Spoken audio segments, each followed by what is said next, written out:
할렐루야. 아멘. 제가 올라오기 전에 유튜브로 잠시 이렇게 확인을 해보니까 한 400가정이 함께 유튜브로 예배를 하고 있는 것을 보았습니다. 하나님께서는 시공간을 초월해서 하나님의 역사를 베푸시는 줄을 믿습니다. 그렇기 때문에 지금도 각 가정에서 어느 곳에서든 하나님을 예배하고 있는 모든 성도님들에게 하나님께서 역사하시고 하나님의 은혜가 크게 임하는 이 시간이 되기를 축복합니다. 아멘. 몇 년 전 뜨거운 인기를 누렸던 영화가 한 편 있습니다. 킹스맨이라고 하는 영화인데요. 여러분 혹시 아실는지 모르겠습니다. 콩가루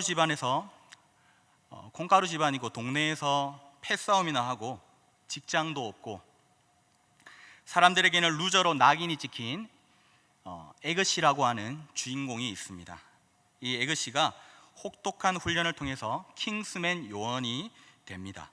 그리고 그는 세상을 구하는 그런 내용의 영화인데요, 평소에 그는 정체를 숨긴 채 아주 평범한 사람으로 지냅니다. 그러나 세상이 위험에 빠지면 모든 것을 제쳐두고 세상을 구하는 그런 멋진 요원이 되는 모습을 보여줍니다. 정체를 숨기고 살아가지만 그의 정체는 세상을 구하는 비밀 요원인 것입니다. 이것이 바로 그의 정체성입니다. 오늘 본문에는 이제 막 출애굽한 이스라엘 백성들이 나옵니다. 아무것도 모르는 무지한 그들에게 하나님은 그들의 정체성이 무엇인지 말씀해 주고 계십니다. 저는 오늘 하나님의 말씀을 통해 이스라엘 백성들의 정체성을 한번 살펴볼 것입니다. 더 나아가 우리의 정체성은 무엇인지, 하나님은 우리가 어떻게 살아가기를 원하시고 바라시는지 한번 알아보도록 하겠습니다. 하나님께서는 애굽 땅에서 고통 중에 있던 이스라엘의 부르짖음을 들으시고 그들을 애굽 땅에서부터 건져내셨습니다. 종으로 살았던 이스라엘의 삶은 결코 쉽지가 않았습니다. 출애굽기 2장 23절부터 25절에서는 고된 노동으로 인해 고통받았던 이스라엘 모습이 나옵니다. 그들은 탄식하며 부르짖었습니다. 그랬을 때에 하나님께서 이 모습을 보시고 고통 소리를 들으시고 언약을 기억하사 하나님이 그들을 기억하셨더라라고 말씀하십니다. 그리고 하나님은 이 이스라엘의 고통 소리를 들으시고 아브라함과 이삭과 야곱에게 세우신 하나님의 언약을 기억하셔서 모세를 지도자로 세우시고 이스라엘을 바로의 손에서 건져내어 주십니다. 하나님의 10가지 기적을 통하여 완악한 바로왕의 그 길을 꺾으시고 바로왕을 굴복시키시고 또한 바다의 길을 내셔서 자기 백성 이스라엘을 건져내셨습니다. 그로부터 3개월이 지난 후 하나님께서는 이스라엘 백성들에게 새로운 언약을 주시는데 그것이 바로 오늘 본문 내용입니다. 하나님께서 지금 이 말씀을 지금 이때에 주시는 이유는 무엇일까요? 이스라엘이 출애굽한 지 3개월이 지났습니다. 처음 출애굽할 때에는 하나님의 기적이 너무나 신기하고 너무나 놀랍고 너무나 좋았습니다. 또한 430년 동안 종으로 그 고통당했던 지긋지긋한 애굽 땅을 떠난다니 믿기지가 않았을 것입니다. 너무나 기뻤을 것입니다. 그러나 조금 지나고 나니 기적은 어느샌가 당연한 듯 느껴지고 무뎌지고 불평한 것들이 자꾸 생겼습니다. 가장 기본적인 먹고 마시는 문제가 계속해서 문제가 되고 이들이 불평하기 시작했습니다. 출애굽기 14장입니다. 출애굽기 14장 11절 말씀입니다. 애굽에 매장지가 없어서 당신이 우리를 이끌어내어 이 광야에서 죽게 하느냐? 애굽 사람을 섬기는 것이 광야에서 죽는 것보다 낫겠노라. 홍해 앞에서 이스라엘 백성들은 뒤에서 쫓아오는 애굽 군대를 눈으로 보고 홍해가 눈에 보이니까 이렇게 불평하는 것입니다. 왜 우리를 건져내어서 이 광야에서 죽게 하느냐? 다시 우리를 애굽 땅으로 돌아가게 하는 것이 더 낫겠다. 이렇게 불평하는 것이죠. 출애굽기 15장 24절입니다. 목이 마르니까 백성이 모세에게 원망하여 또 말을 합니다. 무엇을 마실까? 마실 것이 없다고 불평을 하고 있습니다. 출애굽기 16장 2절 3절에도 신광야에서 이들은 추려 죽겠다라고 말을 합니다. 너희가 이 광야로 우리를 인도해내어 이 온 회중이 추려 죽게 하는도다 라고 말을 하는 것이죠. 출애굽기 17장 3절입니다. 르비딤에서 목말라 죽겠다라고 또 얘기하고 있습니다. 당신이 어찌하여 우리를 애굽에서 인도해내어서 우리와 우리 자녀와 우리 가축이 목말라 죽게 하느냐라고 이들은 불평하고 있습니다. 이스라엘 백성이 출애굽 후 여기까지 오는 동안 총 4번의 큰 불평 사건이 있었습니다. 계속해서 그들은 추려 죽겠다, 힘들어 죽겠다, 목말라 죽겠다, 계속해서 그들은 죽겠다 그렇게 말을 하고 있습니다. 하나님께서 이들을 건져내셔서 이때까지 인도하셨는데 자꾸 죽겠다고, 우리를 다시 돌려달라고, 그때가 더 낫겠다고, 그때가 그립다 이렇게 얘기하고 있으면 얼마나 하나님이 마음이 아프시겠습니까? 그때마다 하나님은 그들을 참아주셨습니다. 참으시고 또 참으시고 또 참아주셨습니다. 그러나 언제까지 이스라엘의 원망과 불평을 하나님께서 들으셔야 할까요? 하나님께서는 이스라엘의 믿음을 업그레이드 하시기 위해 모세를 불러서 말씀하십니다. 하나님은 이스라엘을 인도한 여호와 하나님이 어떤 분인지 직접 알려주고 계십니다. 그 이유는 하나님은 이스라엘 백성들에게 다른 더 큰 계획이 있기 때문입니다. 그래서 이제는 이스라엘 백성들이 불평하는 단계를 넘어서기를 하나님은 원하시는 것입니다.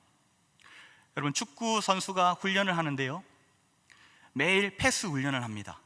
패스 훈련을 하면 그 다음에는 그 다음 단계로 넘어가야 되는 것입니다. 그 다음 단계는 슈팅 훈련을 하겠지요. 축구 선수가 계속 패스 훈련만 하다가 패스만 하다가 끝난다면 경기가 골이 나지 않기 때문에 경기가 이길 수가 없는 것이죠. 감독은 그 다음 단계로 넘어가길 바라는데 계속해서 원망하는 단계, 불평하는 단계, 이스라엘은 그런 수준으로 살아가고 있습니다. 하나님의 기적을 맛보았음에도 불구하고 계속해서 불평하고 계속해서 눈에 보이지 않는 그 하나님을 원망하고 있는 그런 모습을 보게 될 때에 하나님은 이를 부르셔서 오늘 말씀하고 계신 것입니다. 본문 5절에 하나님께서 이렇게 말씀하십니다. 세계가 다 나에게 속했다. 무슨 말입니까? 세계는 다 나의 것이다. 내가 세상을 만들었다. 세계를 만들고 다스리시는 창조주가 바로 나 여호와이다. 너는 두려워하지 말아라. 너는 아무 걱정하지 말아라. 배고프다고, 목마르다고, 눈앞에 홍해가 가로막고 있다고, 뒤에 애굽 군대가 쫓아온다고 해서 너는 겁낼 필요가 없다.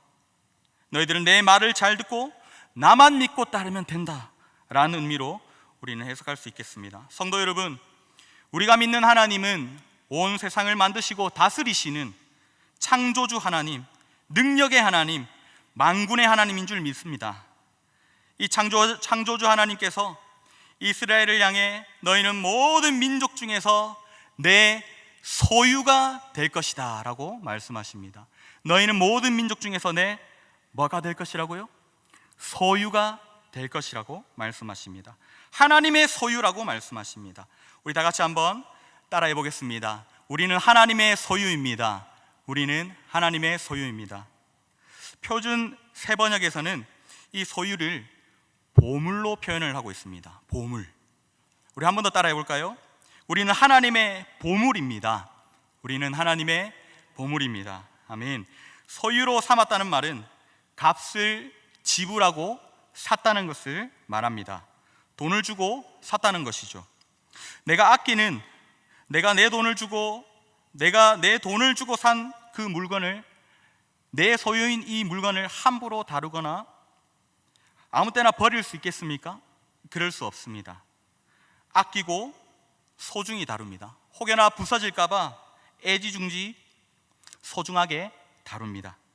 이처럼 이스라엘을 하나님께서는 소유로 삼으셨는데, 이 소유로 삼으셨다는 것은 하나님께서 이스라엘을 소중하게 여기시고 또한 지키고 보호하실 것이라는 그런 약속의 말씀인 것입니다. 오래전 제가 고등학교 1학년 때 원동기 면허를 따고 하단 동아대 근처에서 배달 아르바이트를 했었습니다. 된장찌개, 순두부찌개, 돌솥 비빔밥, 부대찌개, 돈가스, 오므라이스 이런 이제 밥을 공부하면서 힘든 배가 고픈 그런 동아대 형님 누나들에게 밥을 퍼다 날랐던 그런 기억이 있습니다. 아직도 기억나는 것은 그때 그 돌솥 비빔밥, 돌솥이 정말 무거웠습니다. 그래서 돌솥을 막 한 4개, 5개 시키는 그런 사람들은 막 속으로 엄청 욕을 했었는데요. 철가방에 밑반찬과 찌개와 반찬 등을 넣고 공깃밥을 넣고 비가 오나 눈이 오나 저는 달렸습니다. 비가 오면 아주 위험했습니다. 사고도 여러 번 났었는데요. 그래도 다시 일어서서 달렸습니다. 그래야 월급을 받을 수 있었으니까요. 2002년 월드컵 때 수많은 사람들이 모여서 응원을 할 때에도 저는 열심히 달렸습니다. 동아대학교에서 축제 시즌이 되어가지고 유명한 가수가 왔다고 엄청 시끌벅적한 때도 있었습니다. 그때도 저는 열심히 배달을 달렸습니다. 축제를 하던 어느 날 유명한 가수가 왔다고 해서 배달을 가던 도중에 옆으로 한번 딱 쳐다보고 지나가는데요. 앞에 있는 작은 돌뿌리가 보이지 않아가지고, 원래는 그 돌이 없었거든요. 근데 그 돌멩이를 제가 못 보고 이렇게 가다가 밟아서 넘어져 버렸습니다.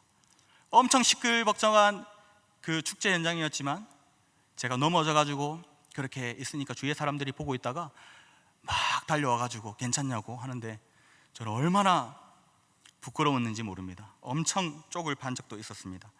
그렇게 열심히 일을 해서 번 돈으로 제가 핸드폰을 하나 샀었습니다.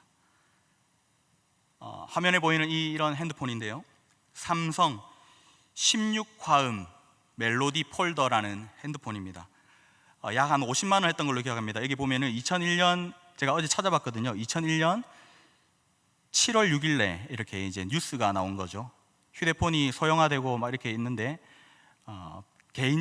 벨 소리가 이렇게 16함으로 난다는 그런 핸드폰이었습니다. 엄청 최신형 핸드폰이었습니다. 지금은 이런 핸드폰 구하려고 해도 못 구하죠.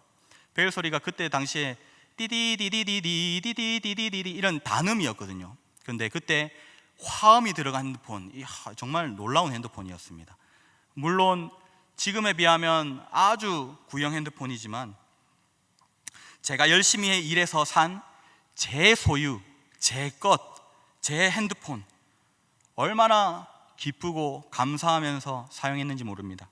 정말 애지중지하면서 달아 없어질 때까지 그렇게 사용했던 기억이 있습니다. 올해 저희 집에 큰 딸이 초등학교에 들어갔습니다.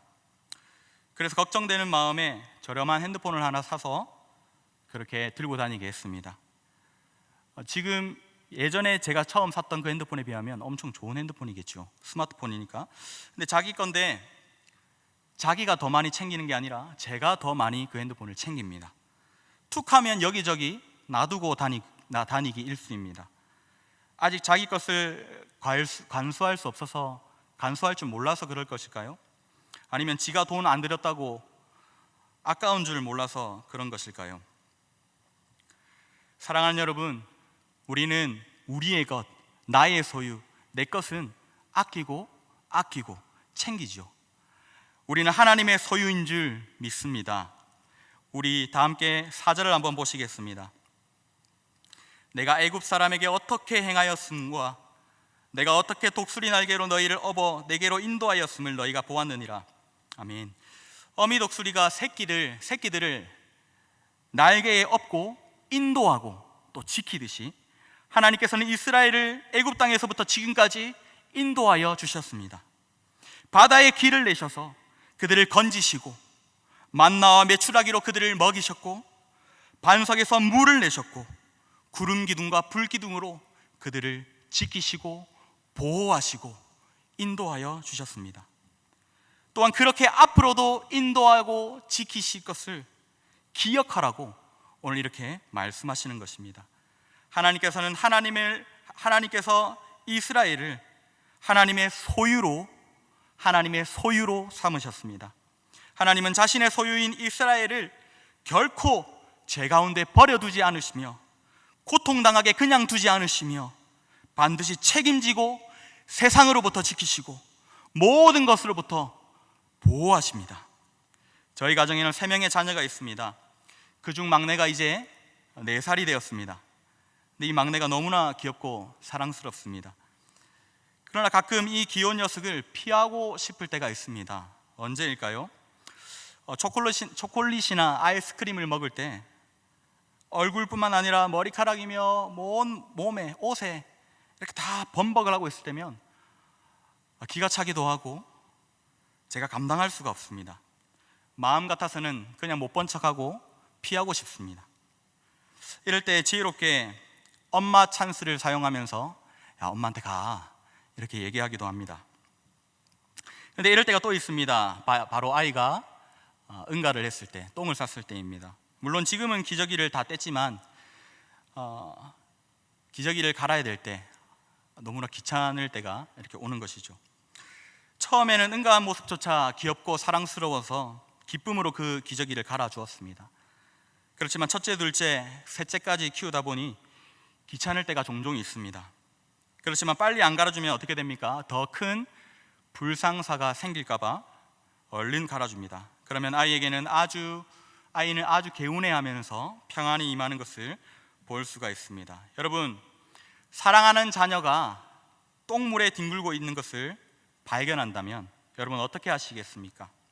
당장 달려가서 그 아이를 건져내어서 깨끗하게 하고 깨끗한 새 옷으로 갈아입히겠지요. 근데 여러분, 여기서 한번 생각해 봅시다. 기껏 똥물에서 건져서 깨끗하게 해놓았는데 아이가 불평하는 것입니다. 나 다시 똥물에 넣어주세요. 똥물이 냄새는 조금 났지만 얼마나 구수하고 좋았다고요. 다시 똥물에 넣어주세요. 나 똥물이 좋아요. 이렇게 한다면 부모가 얼마나 기가 차고 어이가 없겠습니까? 이스라엘 백성들이 하나님을 향해 원망합니다. 목말라 죽겠습니다. 줄여 죽겠습니다.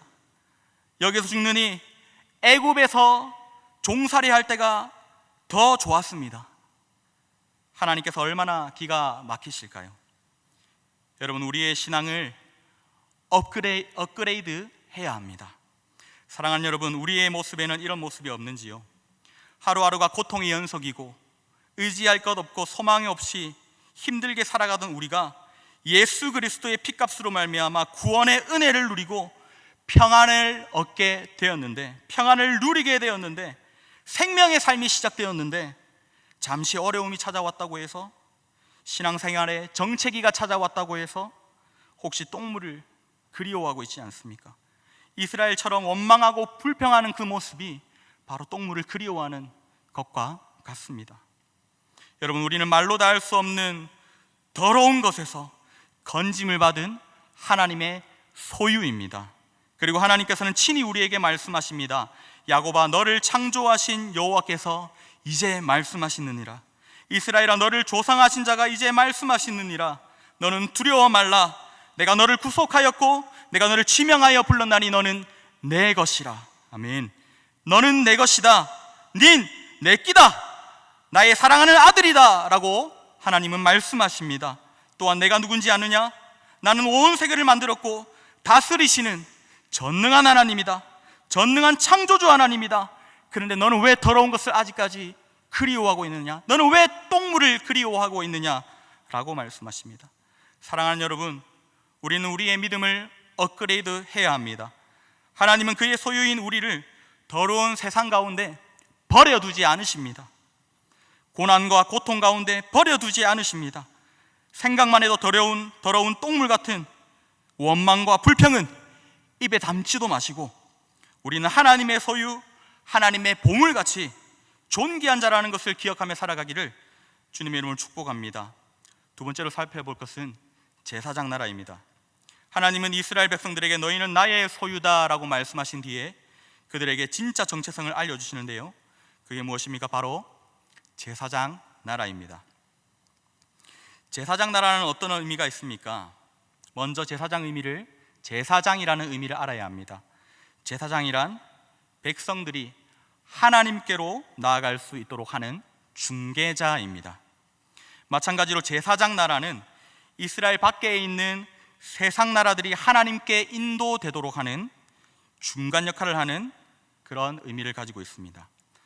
하나님께서는 이스라엘뿐만 아니라 모든 나라들이 하나님께로 돌아오도록 이 이스라엘을 선택하셨습니다. 즉 하나님을 모르는 모든 나라와 모든 족속들에게 하나님을 알리고 하나님께로 돌아오도록 하는 것이 이 이스라엘의 사명이었습니다. 그리고 이 사명이 그들의 정체성이었습니다. 베드로전서 2장 9절에 이와 같이 동일한 내용이 나옵니다. 그러나 너희는 택하신 족속이요 왕같은 제사장들이요 거룩한 나라요 그의 소유가 된 백성이니 이는 너희를 어두운 데서 불러내어 그의 기이한 빛에 들어가게 하시니에 아름다운 덕을 선포하려 하심이라. 아멘. 다시 말해서 모든 세계를 주관하시고 다스리시는 하나님께서 친히 이스라엘 백성들을 불러주셔서 그분의 위대한 사역 가운데 그들이 참여하도록 해주신 것입니다. 마치 영화 킹스맨에서 평범했던 에그시를 불러가지고 훈련시키시고 미션을 부여하신 것처럼 하나님께서는 이 이스라엘 백성들에게 미션을 부여하신 것입니다. 우리 시편 22편 27절 28절을 한번 읽어보도록 하겠습니다. 시작. 땅의 모든 끝이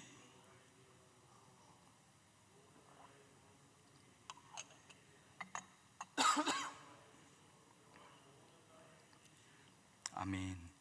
디모데전서 2장 4절에는 하나님은 모든 사람이 구원을 받으며 진리를 아는 데 이르기를 원하시느니라 라고 기록되어 있습니다. 이처럼 하나님은 이스라엘을 제사장 나라로 삼으셨습니다. 하나님은 열방 나라들이 하나님께로 돌아오기를 원하시며 이 사역을 하나님의 소유된 이스라엘 백성들에게 맡기신 것입니다. 이것이 그들의 사명, 그들의 정체성입니다. 저는 아주 가끔 드라마를 통해서 은혜를 받고는 합니다. 예전에 아주 큰 감동을 받은 드라마가 있습니다. 바로 미스터 션샤인이라는 그런 드라마인데요, 나라를 팔아먹는 자들 속에서 목숨을 걸고 나라를 지키려고 하는 의병들의 소재를 다룬 그런 내용의 드라마입니다. 제가 그 시대를 겪지 않아서 몰랐던 우리나라의 슬픈 역사를 이 드라마를 통해 많이 보고 배울 수 있었습니다. 또한 배우들이 연기를 어찌나 잘하는지 그들의 연기를 보고 있으면 감정이입이 되어 피가 끓어오르기도 했습니다. 이 드라마에 나오는 의병들은 평소에는 자신의 정체를 숨기고 생활합니다. 대장장이로, 빵집 주인으로, 주모로, 도자기를 만드는 도공으로, 사대부 영예로 그렇게 살아갑니다. 그러나 나라가 위험에 처하거나 나라를 팔아먹는 매국노를 처단하는 그런 미션이 떨어지면 그들은 의병이 되어서 목숨을 바쳐 나라를 지켰습니다. 어떻게 보면 그들의 죽음이 참으로 무모하게 보일 때도 있습니다. 마치 계란으로 바위를 치는 격입니다. 극중에 나오는 매국노들은 어차피 빼앗길 나라라고 그렇게 말합니다. 그래도 의병들은 포기하지 않습니다. 의병들은 위기 속에서도 순순히 이 나라를 내어주지 않으려고 애를 썼습니다. 의병들은 왜 그렇게 목숨을 바쳐가며 이 나라를 지켰을까요? 저에게 아주 감동을 주었던 대사가 하나 있습니다. 빼앗기면 찾을 수 있지만 내어주면 찾을 수가 없다. 빼앗기면 다시 찾을 수 있지만 내어주면 찾을 수 없다. 얼마나 가슴이 뜨거워지고 얼마나 그들의 헌신과 희생이 눈에 보였는지 눈물을 흘리기도 했습니다. 여러분, 어차피 빼앗길 나라이고 거의 다 망한 나라, 나 하나쯤은 싸우지 않아도 큰 차이가 없고 반대로 나 하나 힘을 보탠다고 나아지는 것도 없어 보이지만 그들은 이 나라를 빼앗길지언정 내어주지 않으려고 목숨을 잃어가며 싸웠습니다. 도대체 무엇 때문에, 무엇을 위해 그들은 목숨을 걸었던 것일까요? 어린아이에서 나이든 할아버지, 할머니들까지 말입니다. 이유는 그들에게는 이 나라가 그들의 전부이며 나라를 지키는 그것이 바로 의병으로 살아가는 그들의 정체성이기 때문입니다. 사랑하는 여러분, 우리에게도 하나님이 주신 정체성이 있는 줄 믿으시기를 바랍니다. 목숨까지 걸면서 이루어야 하는 목적이 우리에게도 있다는 것입니다. 본문을 통해 하나님께서 이스라엘에게 알려주신 그 말씀이 오늘날을 살아가는 지금 우리에게도 동일하게 주신 말씀인 줄 믿습니다. 신약에서 이 정체성을 가장 분명하게 가지고 살았던 사람이 한 사람 있습니다. 바로 사도 바울입니다. 그가 고백한 갈라디아서 2장 20절에는 우리의 정체성을 알려주는 이 말씀이 잘 기록되어 있습니다. 내가 그리스도와 함께 십자가에 못 박혔나니 그런즉 이제는 내가 사는 것이 아니요 오직 내 안에 그리스도께서 사시는 것이라. 이제 내가 육체 가운데 사는 것은 나를 사랑하사 나를 위하여 자기 자신을 버리신 하나님의 아들을 믿는 믿음 안에서 사는 것이라. 아멘. 사랑하는 여러분, 예수님은 우리를 위해 생명까지 주셨는데 우리가 우리의 것을 못 들을 이유는 무엇입니까? 우리같이 연약한 자를 그분의 소유 삼아 주시고 우리를 살려주신 하나님을 위해 기꺼이 주님께서 원하시는 대로 살아가는 주님의 신실한 백성들이 다 되기를 바랍니다. 또한 주님의 눈길이 머물고 있는 영혼에게 우리의 발걸음이 향해야 합니다. 약하고 가난하고 소외된 사람들에게 우리가 손을 내밀고 그들을 품어야 합니다. 그것이 제사장 나라로 살아가는 우리의 삶입니다. 그들에게 복음을 전하기 위해 세상의 더러운 것들을 버리고 거룩한 백성으로 구별된 삶을 살아가야 합니다. 거룩하게 구별된 삶의 모습으로 믿지 않는 자들을 주님께로 인도하는 제사장 나라로 사는 것, 이것이 저와 여러분의 정체성이기 때문입니다. 마지막으로 하나님께서는 거룩한 백성이 될 것이다 라고 말씀하십니다. 거룩한 백성이 될 것이라고 말씀하십니다. 여러분, 거룩하다는 것은 구별하다, 분리하다, 깨끗하게 하다, 이런 의미가 있습니다. 그 무엇보다 우리 하나님께서 거룩하신 하나님이심을 믿습니다. 그 거룩하신 하나님께서 레위기에서 내가 거룩하니 너희도 거룩하라 라고 말씀하십니다. 베드로전서에서도 오직 너희를 부르신 거룩한 이처럼 너희도 모든 행실에 거룩한 자가 되라라고 그렇게 말씀하고 있습니다. 우리는 세상과는 다르게 구별된 하나님의 거룩한 백성인 줄 믿습니다. 그렇기 때문에 세상과는 달라야 합니다. 더러운 이익을 위해 달려가는 사람과는 달라야 합니다. 세상의 정욕과 쾌락에 빠져 살아가는 사람들과는 달라야 합니다. 구별되어야 합니다. 구분되어야 합니다. 오히려 그들을 불쌍히 여기고 기도하며 그들을 건져내는 자들이 되어야 합니다. 그것이 하나님께서 우리를 거룩한 백성으로 부르신 이유입니다. 코로나 시대를 살아가는 오늘날 저희가 하나님의 소유, 제사장 나라, 거룩한 백성으로 살아가려면 어떻게 해야 할까요? 먼저 우리는 하나님의 소유이기 때문에 하나님께서 우리의 모든 것을 책임지신다는 것을 믿는 믿음으로 하나님 앞에 나아가야 합니다.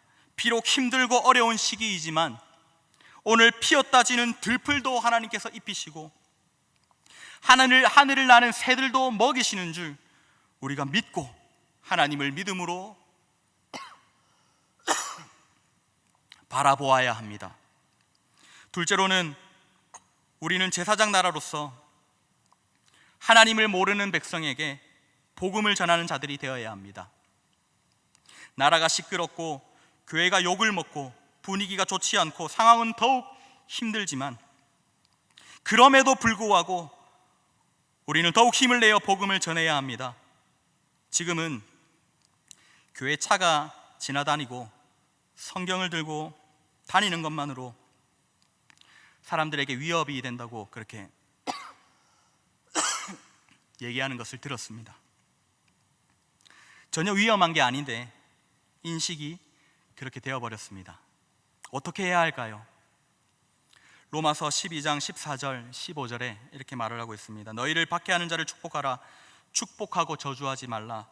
즐거워하는 자들과 함께 즐거워하고 우는 자들과 함께 그들과 함께 울라고 하고 있습니다.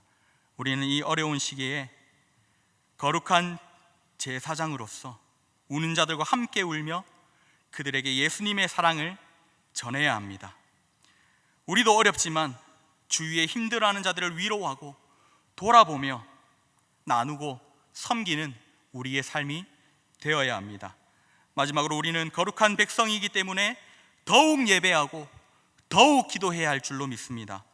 기도는 우리의 호흡이고 예배는 우리의 생명과 같기 때문에 우리가 어디에 있든지 어떠한 상황에 있든지 하나님께 예배하는 것을 포기해서는 안 됩니다. 비록 함께 모여 예배하는 것이 잠시 중단되었다 할지라도 더욱 마음을 다해 하나님을 예배하는 주님의 귀한 성도님들이 되시기를 축복합니다.